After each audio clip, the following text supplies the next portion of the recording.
আসসালামু আলাইকুম, স্বাগত জানাচ্ছি আরটিভি সকালের সংবাদে। আপনাদের সঙ্গে আছি আমি সিনথিয়া রহমান। রাষ্ট্রপতি মির্জা ফখরুল ইসলাম আলমগীর আনুষ্ঠানিকভাবে আজ বঙ্গভবনে উঠছেন। সকাল 10:30টায় রাজধানীর মিন্টো রোডের সরকারি বাসভবন থেকে বঙ্গভবনের উদ্দেশ্যে যাত্রা করবেন রাষ্ট্রপতি। বঙ্গভবনের 2 নম্বর গেটে পৌঁছানোর পর রাষ্ট্রপতিকে পুলিশের একটি সুসজ্জিত দল গার্ড অফ অনার মঞ্চে নিয়ে যাবে। সেখানে রাষ্ট্রপ্রধানকে প্রেসিডেন্ট গার্ড রেজিমেন্টের একটি চৌকস দল গার্ড অফ অনার দেবে। এ পর্ব শেষে রাষ্ট্রপতি বঙ্গভবনে তার কার্যালয়ে যাবেন।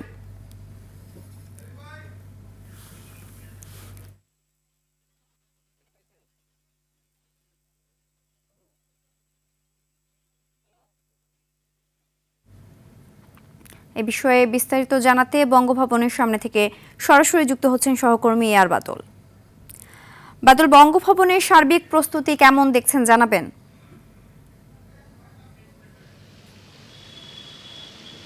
সিনথিয়া, আমরা বঙ্গভবনের বাইরে রয়েছি। যে দিক দিয়ে আসলে রাষ্ট্রপতি প্রবেশ করবেন বঙ্গভবনে সেই জায়গাটিতে রয়েছি। আমরা যদি একটু দেখানোর চেষ্টা করি, রাষ্ট্রপতিকে যে গার্ড অফ অনার দেয়া হবে তার জন্য যে ঘোড়ার যে শাওয়ার রয়েছে, সেই অশ্বারোহী বাহিনীর জন্য কিন্তু এখানে ঘোড়াগুলো রেডি করা হয়েছে এবং ঘোড়াগুলোকে বেশ সুন্দর করে সজ্জিত করা হয়েছে। আপনি যদি খেয়াল করেন তাহলে দেখতে পাবেন। এবং এর বাইরে নিরাপত্তা বাহিনীর সদস্যরা রয়েছে, আমরা দেখতে পাচ্ছি ডগ স্কোয়াড রয়েছে এবং গোয়েন্দা সংস্থার যারা কর্মকর্তা এবং সদস্য তারা রয়েছেন। বেশ নিরাপত্তা জোরদার করা হয়েছে এবং যেহেতু তাকে গার্ড অব অনার দেয়া হবে এই বঙ্গভবনের ভেতরে, সেই কারণে বাইরে সেরকম একটি আমরা সজ্জা বা আনুষ্ঠানিকতা সেটি আমরা বাইরে দেখতে পাচ্ছি না, কিন্তু তাকে যে গার্ড অফ অনার দেয়া হবে তার প্রস্তুতি সম্পন্ন রয়েছে এটি আমরা জানতে পেরেছি। এবং এখনও বঙ্গভবনে কর্মকর্তারা প্রবেশ করছেন, যেহেতু এখনও 10টা বাজেনি। 11টার দিকে তাকে গার্ড অফ অনার দেওয়া হবে, এখনও প্রায় ঘন্টাখানেক দেরি। তো মোটামুটি বলা চলে যে সম্পূর্ণ প্রস্তুত রয়েছে এবং নিরাপত্তার জনিত কারণেই আসলে যারা গণমাধ্যম রয়েছেন তাদেরকে বঙ্গভবনের গেটের কাছেও যেতে দেওয়া হয়নি। আমরা বেশ যে প্রবেশ পথ, সেই পথটিতে আমরা রয়েছি। এখন পর্যন্ত আমরা দেখতে পাচ্ছি যে মোটামুটি এখানে প্রস্তুতির যে আবেশ সেটি রয়েছে এবং রাষ্ট্রপতি আসলে পরেই তাকে সম্মান জানানো হবে, সেই জন্য বঙ্গভবন রেডি আছে এবং আজ থেকেই মূলত এই বঙ্গভবনে রাষ্ট্রপতি হিসেবে মির্জা ফখরুল ইসলাম অবস্থান করবেন সেটি আমরা জানতে পেরেছি। এবং গতকাল এই স্মৃতিসৌধের শহীদদের প্রতি শ্রদ্ধা জানানোর মধ্যে দিয়ে তার রাষ্ট্রপতির যে আনুষ্ঠানিকতা সেটি শুরু হয়েছে। আজ বঙ্গভবনে ওঠার মধ্য দিয়ে 23তম রাষ্ট্রপতি হিসেবে তিনি অবস্থান করবেন। বাদল, আপনাকে ধন্যবাদ। রংপুর নগরীর মাছুয়াপাড়া এলাকায় তালাবদ্ধ বাড়ি থেকে রংপুর জেলা স্কুলের সাবেক শিক্ষক গণপতি চক্রবর্তী সহ একই পরিবারের 4 জনের মরদেহ উদ্ধার করেছে পুলিশ। রহস্যজনক এই ঘটনায় এলাকায় চাঞ্চল্যের সৃষ্টি হয়েছে। শনিবার রাতে বাড়িটির তালা ভেঙে মরদেহগুলো উদ্ধার করা হয়। স্থানীয়রা জানান, সন্ধ্যার দিকে ওই বাড়ি থেকে দুর্গন্ধ বের হলে বিষয়টি পুলিশকে জানানো হয়। খবর পেয়ে পুলিশ ও ফায়ার সার্ভিস এসে বাড়ির ভেতর থেকে পরিবারের 4 সদস্যের মরদেহ উদ্ধার করে। নিহতরা হলেন রংপুর জেলা স্কুলের সাবেক শিক্ষক গণপতি চক্রবর্তী জুয়েল, তার স্ত্রী প্রীতিলতা চক্রবর্তী, তাদের সন্তান পার্থী ও পিয়ন চক্রবর্তী। এদিকে ঘটনাস্থল পরিদর্শন করেছেন মেট্রোপলিটন পুলিশ কমিশনার আব্দুল মাবুদ। রংপুরের সিআইডি প্রধান বলেন, তাদের হত্যা করা হয়ে থাকতে পারে বলে ধারণা করা হচ্ছে, তবে বিষয়টি তদন্তের কথাও জানান তিনি। বডি পেয়েছি, মানে ডিকম্পোজ হয়ে গেছে 3-4 দিন আগের লাশ হবে সম্ভবত। সেখানে যাবার আগে চিলে কোঠায় সেখানে মা এবং মেয়ের দেহ পড়ে আছে, সেটাও ডিকম্পোজ। এবং একটা শোবার ঘরে দেখলাম ওনার ছেলের লাশটা একদম দেওয়াল এবং খাটের সঙ্গে লাগানো অবস্থায় একদম ভিতরে ফেলে দেওয়া। মোট 4 জন। আমরা আগে ফিঙ্গারপ্রিন্ট দেখার চেষ্টা করছি, অন্য কোনো ক্লু আছে কিনা, কোনো আলামত ফেলে গেছে কিনা, আমরা আগে এগুলো সংগ্রহের চেষ্টা করছি। নারায়ণগঞ্জে গৃহকর্মী মিমকে হত্যার পর বাড়ির বাইরে নিয়ে যায় গৃহকর্তা ফয়সাল ও তার শ্বশুর। এমন একটি ভিডিও ফুটেজ এসেছে আরটিভির হাতে। অথচ ভবনের ম্যানেজার ঘটনার বিষয়ে জিজ্ঞেস করলেও তাকে মিথ্যা কথা বলেন অভিযুক্তরা। মিমের স্বজনদের দাবি শুধু নির্যাতন নয়, ধর্ষণের পর হত্যা করা হয়েছে তাকে। অপরাধীদের সর্বোচ্চ শাস্তি চায় ভুক্তভোগীর পরিবার। কুমিল্লা প্রতিনিধি আরিফ হোসেন ও নারায়ণগঞ্জ প্রতিনিধি সাজাদ স্বপনের সহায়তায় জানাচ্ছেন এয়ার বাদল। গৃহকর্মী মিম হত্যার ঘটনায় নারায়ণগঞ্জের সানারপাড় এলাকার ওই ভবনটির সিসিটিভির ফুটেজ পেয়েছে আরটিভি। তাতে দেখা যায় মিমের নিথর দেহ পাজাকোলা করে সিএনজি অটোরিকশায় তোলেন গৃহকর্তা ফয়সাল। সেখানে আগে থেকে অবস্থান করা ফয়সালের শ্বশুর এবিএম আব্দুর রাজ্জাকও চড়ে বসেন। এরপর স্থান ছেড়ে যায় অটোরিকশাটি। 12 আগস্ট ঢাকা মেডিকেলের সিসি ক্যামেরায় ধরা পড়ে মরদেহটি রেখে শ্বশুর জামাতার পালিয়ে যাওয়ার দৃশ্য। হত্যার দায় থেকে বাঁচতেই তাদের এ কৌশল। ভবনের ম্যানেজার হৃদয় আরটিভিকে বলেন, নিয়ে যাওয়ার সময় সন্দেহ হলে তিনি কি হয়েছে জানতে চাইলে তাকে মিথ্যে বলা হয়। অনেকক্ষণ ঘোরাঘুরি করছে, তো এটা সন্দেহজনক না, বের হইতে পারে। তো তখন সিএনজি নিয়ে আসছে, আসার পরে দোতলা থেকে উনি সিঁড়ি দিয়ে ওনারে কুলে করে, মানে অসুস্থ রোগী জিজ্ঞাসা করে বলছে যে অসুস্থ হয়ে পড়ছে, অনেক জ্বর, হসপিটাল ভর্তি করাইতে হইতে পারে। তো সেক্ষেত্রে আমরা অসুস্থ রোগী যত দ্রুত সম্ভব হসপিটালে নিতে হতে পারে। তো সিএনজিতে উঠে আর কোনো কথা বলেনি, বের হয়ে চলে গেছে। 17 আগস্ট ভাড়া পরিশোধ করে ট্রাকে করে মালামাল নিয়ে বাসা ছেড়ে চলে যায় অভিযুক্ত পরিবারটি। ওনারা 17 তারিখ সকালবেলা হঠাৎ করে মাল সামানা নিয়ে চলে যাচ্ছে। তো আমাদের এখানে যে প্রসেসিং, আমাদের এখানে সার্ভিস চার্জ বকেয়া এগুলো আছে কিনা আমরা এগুলো চেক করি। মিমের বোনের অভিযোগ, তার বোনকে ধর্ষণের পর হত্যা করা হয়েছে। সারা শরীরে মায়ের ক্ষত, এত কামড়, দর্শন বেড়াতে আমার বোনরে করছে, দর্শন কইরা আমার বোনরে মেরে ফেলছে। দ্রুত আসামিদের দৃষ্টান্তমূলক শাস্তি দাবি করেছেন মিমের স্বজনরা। বিচার চাই, আমার মেয়ের যেভাবে কষ্ট দিয়ে মারছে ওদেরকে 3 গুণ কষ্ট দিয়ে মারা হোক। অভাবের তাড়নায় মায়াডারে বাসায় দেওয়া হয়েছে। মায়াডারে যেভাবে, আমার এই বইনের মায়াডারে যেভাবে নির্যাতন করে মারা হয়েছে, আমি ওদের ফাঁসি চাই। এ ঘটনায় অভিযুক্ত মোহাম্মদ ফয়সাল, তার স্ত্রী রাহেমা আক্তার খাতুন রেশমা ও ফয়সালের শ্বশুর এবিএম আব্দুর রাজ্জাক কারাগারে রয়েছেন। ঘটনাটি তদন্ত করছে পুলিশ। এআর বাদল, আরটিভি, ঢাকা।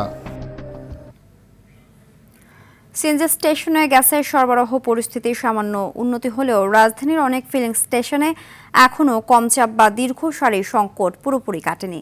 গ্যাস সংকটের কারণে চালকদের স্বাভাবিক আয় ব্যাহত হওয়ায় ক্ষোভ প্রকাশ করেছেন তারা। পাশাপাশি গ্যাস সংকটের প্রভাব পড়েছে সাধারণ যাত্রীদের জীবনেও। ফিলিং স্টেশন কর্তৃপক্ষ বলছে, সরবরাহ কিছুটা বাড়লেও রাজধানীর সার্বিক সংকট পুরোপুরি কাটতে আরও কিছুদিন সময় লাগতে পারে। ফলে গ্যাস সরবরাহ কিছুটা বাড়লেও সংকট এখনই কাটছে না।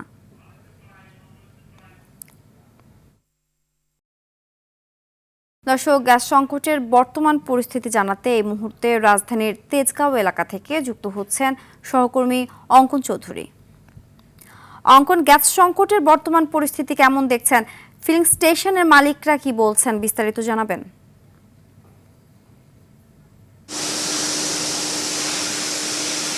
সিনথিয়া, ধন্যবাদ আপনাকে। যেমনটি আপনি জানেন যে বিগত কয়েকদিন ধরে কিন্তু রাজধানী এবং এর আশেপাশের এলাকাগুলোতে আমরা গ্যাসের তীব্র সংকট লক্ষ্য করেছি এবং এটি কিন্তু বর্তমানে কিছুটা নিরসন হলেও পুরোপুরি কিন্তু সমস্যার সমাধান হয়নি।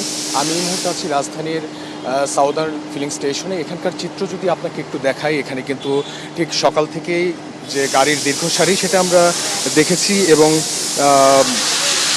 সকাল থেকেই কিন্তু একের পর এক সিএনজি অটোরিকশা গাড়ি এবং অন্যান্য যানবাহন এসে এখানে কিন্তু গ্যাস নিয়ে অপেক্ষা করছে। যেমনটি আপনি জানেন যে গত কয়েকদিন আগের পরিস্থিতি কিন্তু আরও বেশ কিছুটা খারাপ ছিল, যেখানে সিএনজি স্টেশনগুলোতে থাকা চালকদের দুর্ভোগ ছিল চোখে পড়ার মতো, যেখানে ঘন্টার পর ঘন্টা লাইনে দাঁড়িয়ে থেকেও কিন্তু অনেক সময় তারা তাদের যে কাঙ্ক্ষিত গ্যাস সেটি না পেয়ে কিন্তু এক প্রকার ক্ষুব্ধ হয়েই তারা চলে গেছেন। তবে এখন সেই পরিস্থিতি কিন্তু কিছুটা পরিবর্তন হয়েছে। চালকরা বলছে আগে যেখানে মাত্র 50 থেকে 60 টাকার মতো গ্যাস তারা নিতে পারছিল, এখন কিন্তু সেখানে 100 থেকে 150 টাকার মতো গ্যাস তারা নিতে পারছে। অর্থাৎ এখন সব কিছু বেড়েছে, এখন কিন্তু তাদের যে গ্যাসের পরিমাণ সেটা বেড়েছে এবং তাদের জন্য এটা দুর্ভোগ কিছুটা লাঘব করেছে বলে তারা আমাদের জানিয়েছে। তাদের অভিযোগ, অল্প পরিমাণ গ্যাস নিয়ে কিন্তু খুব বেশি সময় তাদের যানবাহন চালানো সম্ভব হচ্ছে না।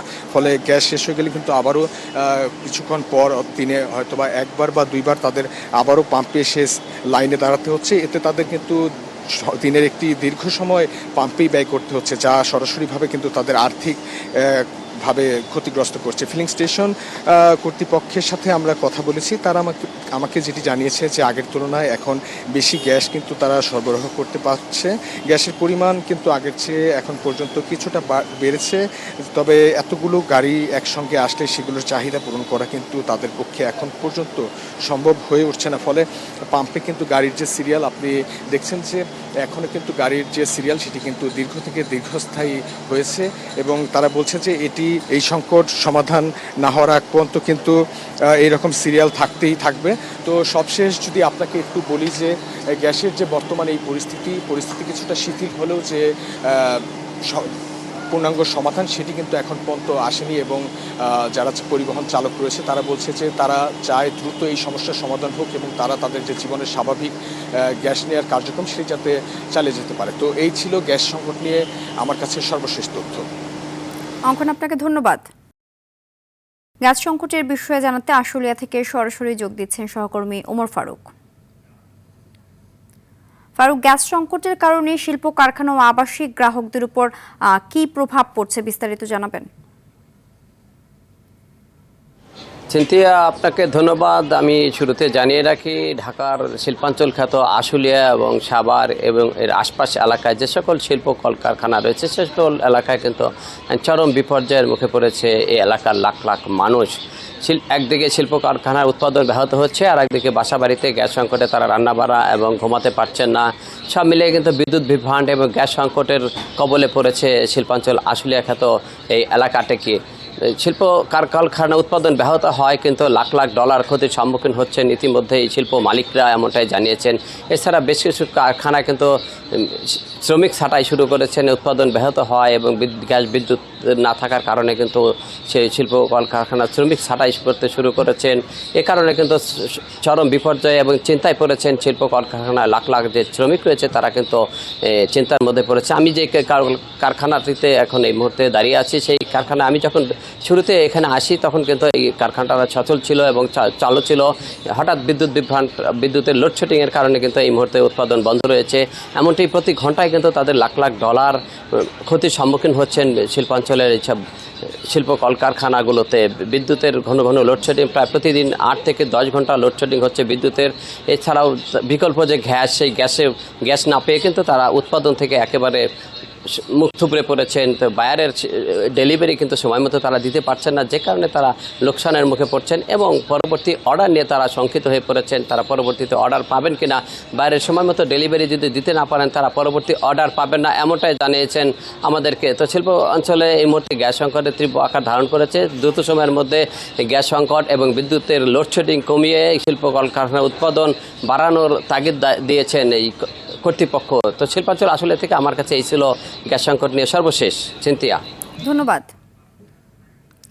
দিনের অর্ধেক সময়ে বিদ্যুতের দেখা মিলছে না টাঙ্গাইলে। এতে করে চালের মিলগুলোতে উৎপাদন নেমে এসেছে অর্ধেকে।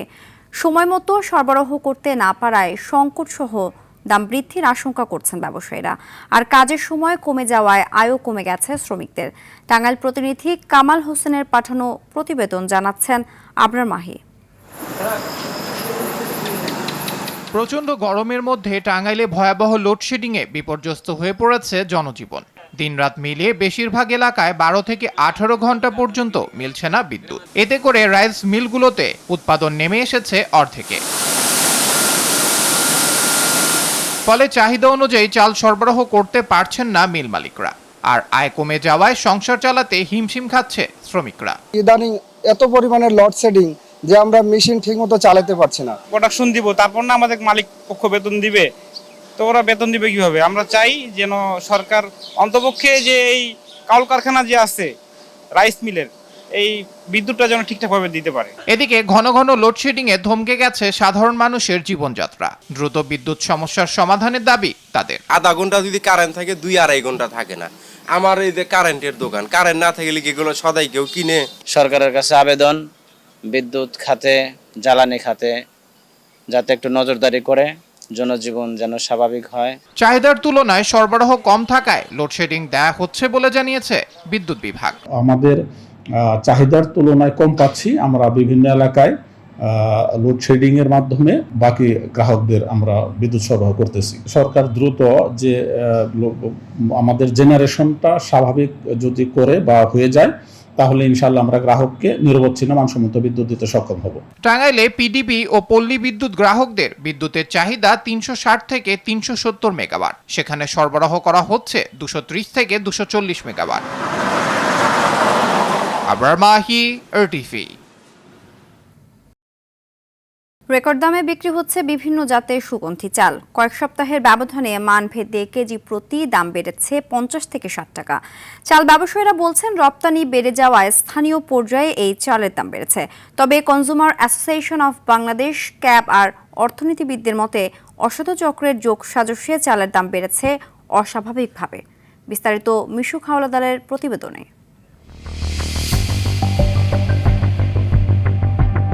ঢাকাকে বিরিয়ানির শহর বললেও খুব একটা ভুল হবে না। বেলা বাড়ার সাথে সাথে রাজধানীর অলিগলিতে হাঁটলেই নাকে ভেসে আসবে তেহারি, বিরিয়ানি, পোলাও সহ নানা মুখরোচক খাবারের ঘ্রাণ। তবে এই খাবার যে চালে তৈরি, সেই সুগন্ধি চাল এখন বিক্রি হচ্ছে রেকর্ড দামে। কেজি প্রতি সুগন্ধি চালের দাম 200 থেকে 230 টাকা।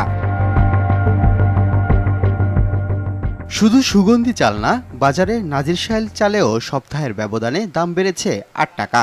হোটেল রেস্তোরাঁ ব্যবসায়ীরা বলছেন খাবারের দাম বৃদ্ধি না পেলেও চাল কিনতে হচ্ছে বেশি দামে। এতে ব্যবসাতেও নাকি হচ্ছে মন্দাভাব। যে চালের দাম 60 টাকা কেজি ছিল, এই চালের দাম 85 টাকা কেজি।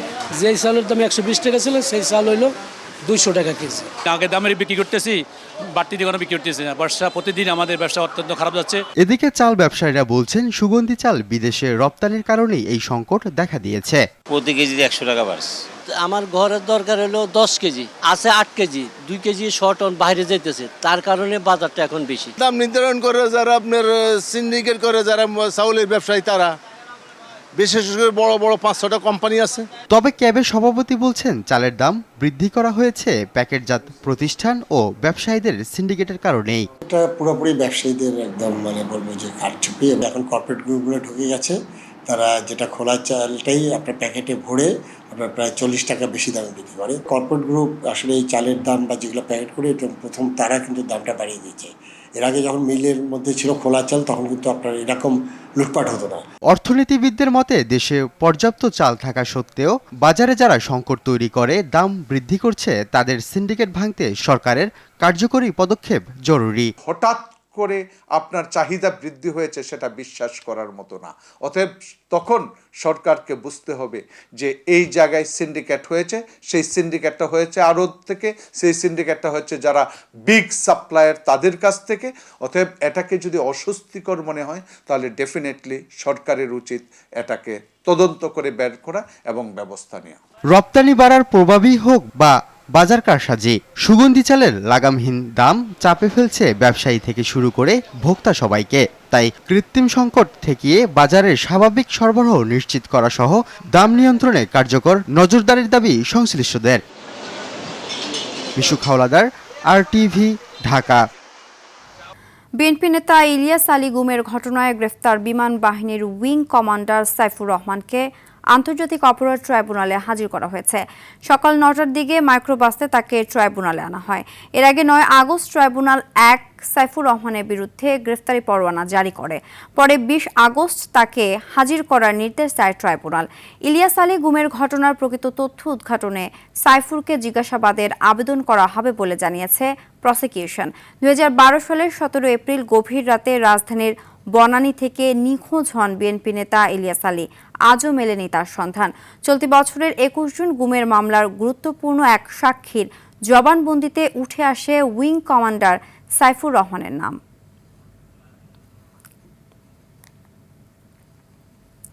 স্বাস্থ্যসেবাকে মানুষের দোরগোড়ায় পৌঁছে দিতে সরকারি বেসরকারি অংশীদারিত্ব জোরদার এবং আধুনিক প্রযুক্তির ব্যবহার বাড়ানোর উপর গুরুত্ব দিয়েছেন বিএনপি চেয়ারম্যানের উপদেষ্টা নাজিমউদ্দিন আলম।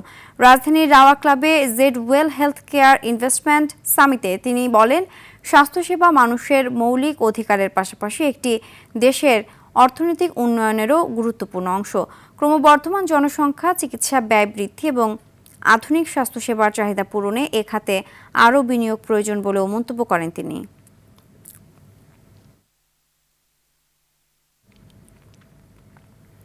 কলকাতায় অগ্নিকাণ্ডের ঘটনায় হোটেল শিখা ইনের মালিক বীরেশ্বর মিত্রকে গ্রেফতার করেছে স্থানীয় পুলিশ। শনিবার কলকাতার বেহালার নিজ বাড়ি থেকে তাকে গ্রেফতার করা হয়। এর আগে অগ্নিকাণ্ডের ঘটনার পর তিনি ঝাড়খণ্ডের ধানবাদে পালিয়ে যান। পুলিশ জানিয়েছে তার দুটি ব্যাংক হিসাবে লেনদেন বন্ধ করে দেওয়ার পর নগদ অর্থের প্রয়োজন হওয়ায় তিনি কলকাতায় ফেরেন। এদিকে হোটেলটির ফায়ার সার্ভিসের ছাড়পত্র ছিল না বলে জানা গেছে। ঘটনার পর কলকাতায় অন্তত 50টি হোটেল গেস্ট হাউসে পরিদর্শন চালিয়ে নিয়ম না মানায় নোটিশ দেওয়া হয়েছে।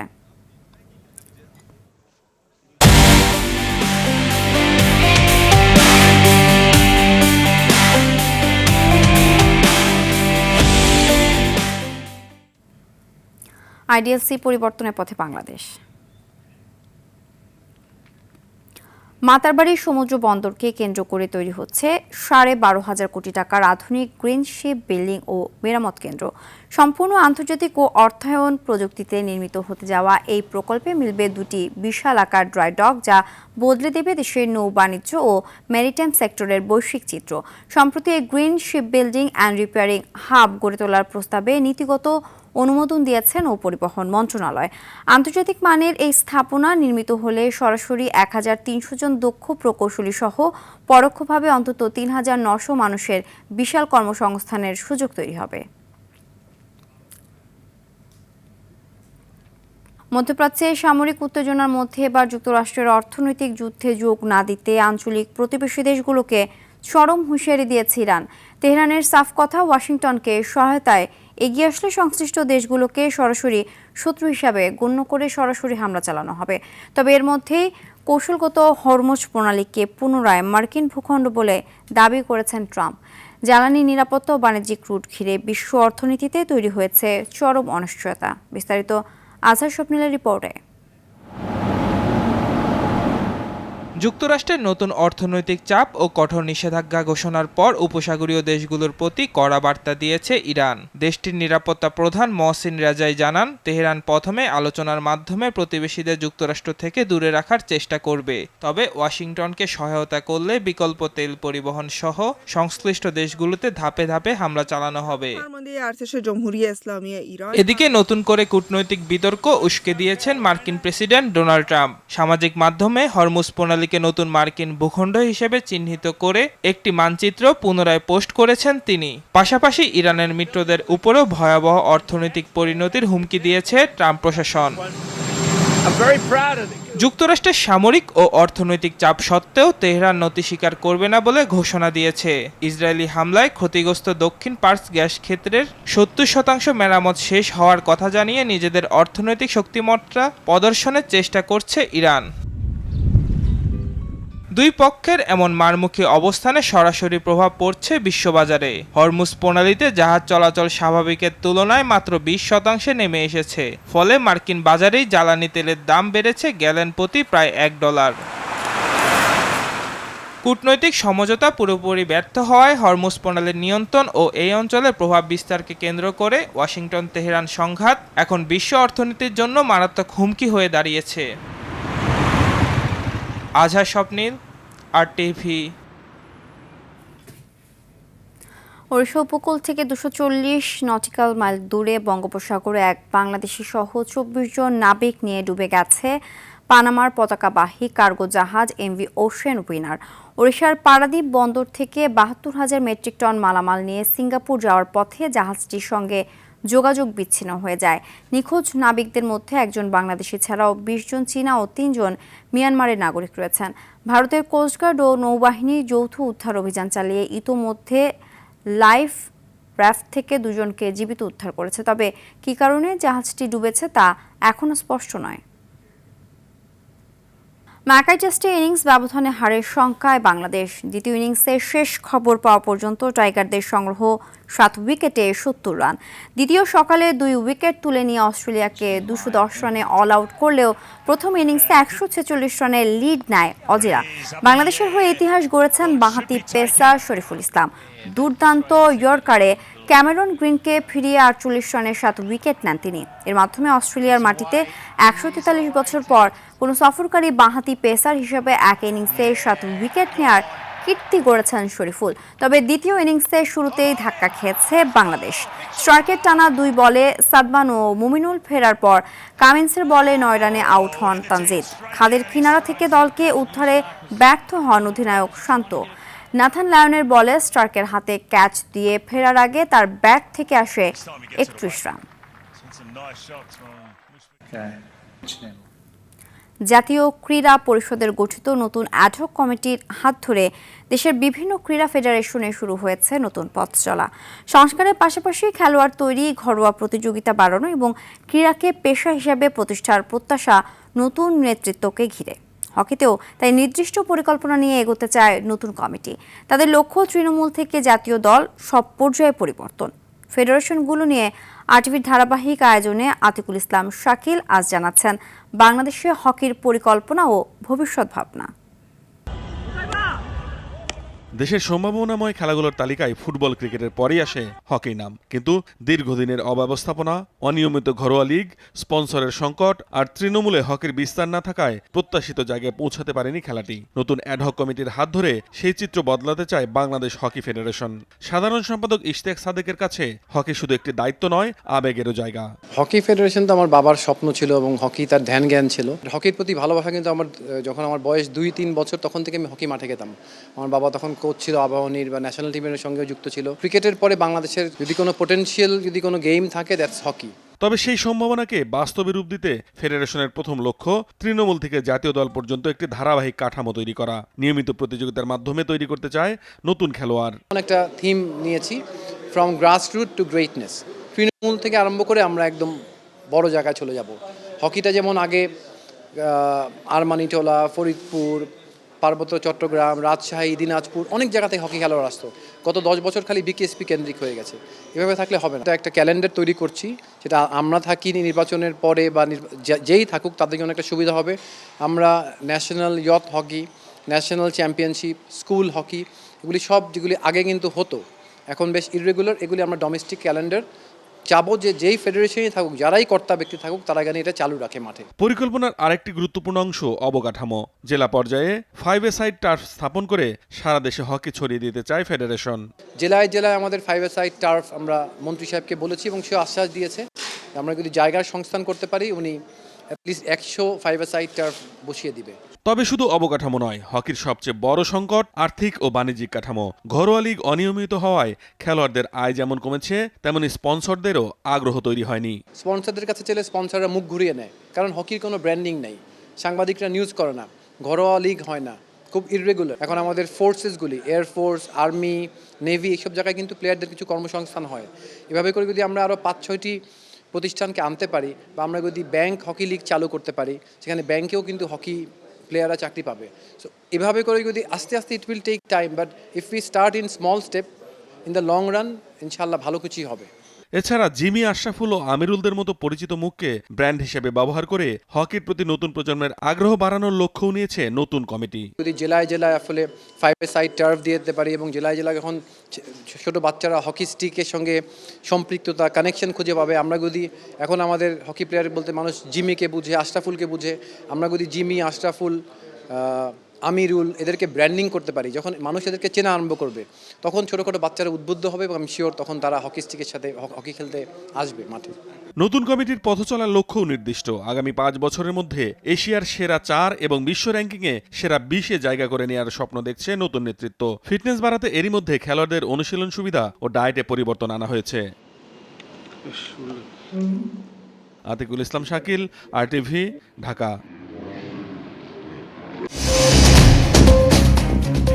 সকালের সংবাদ এ পর্যন্তই। মধ্যাহ্নের সংবাদ দুপুর 12টায় দেখার আমন্ত্রণ রইল। ধন্যবাদ সবাইকে।